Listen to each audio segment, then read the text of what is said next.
हदीस में चे तो मान तो चवा उन्हीं नबी जो फरमान था जते तुझो भी ईमान त मुझो भी ईमान मुझे साईं फरमायो यो कुरान उन जे सीने मां बाहर तो निकरे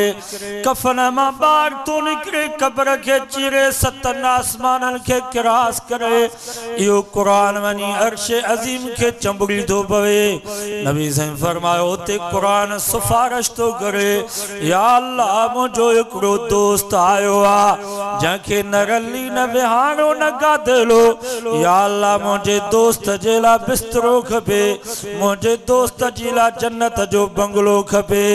नबी साईं फरमायो अल्लाह कुरान मजीद जी सिफारिश कबूल तो करे जन्नत जे बंगले जी चाबी भी खयूं पियो अचे जन्नत जो बिस्तरो भी खयूं पियो अचे बंगले जो दर खोले बिस्तरो विछाए कुरान तो चेसे नुम नुम कनौ मत अरूस ओ मुझा दोस्त हाने आराम से सुमी पो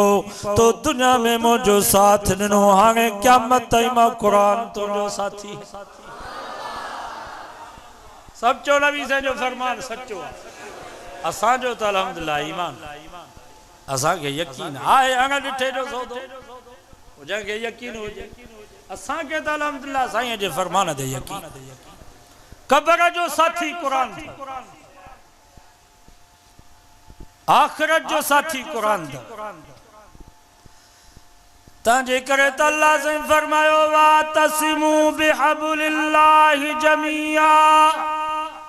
ओ मुसलमानो इन कुरान वारी रस्सी के मजबूती से पकड़ियो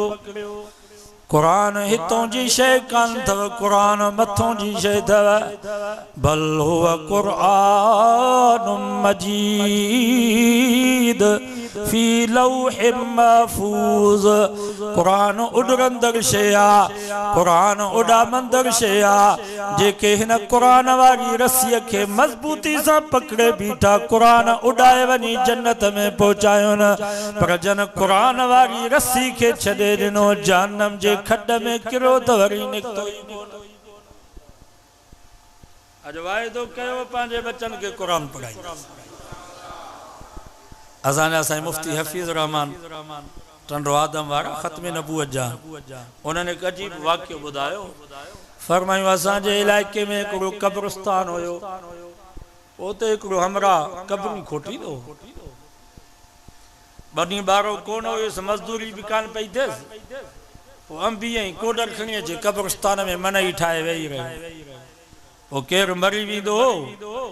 पोइ क़ब्र खोटींदो पोइ 50-100 रुपया हिनखे ॾींदा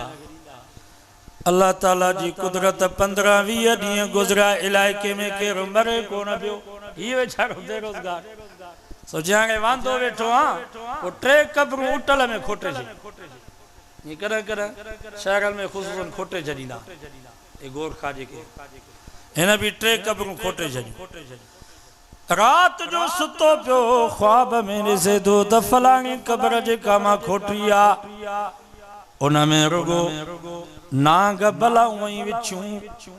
फलाणी क़ब्र जेका मां खोटी आहे उन में रुगो बाहि जा शोला ऐं टांडा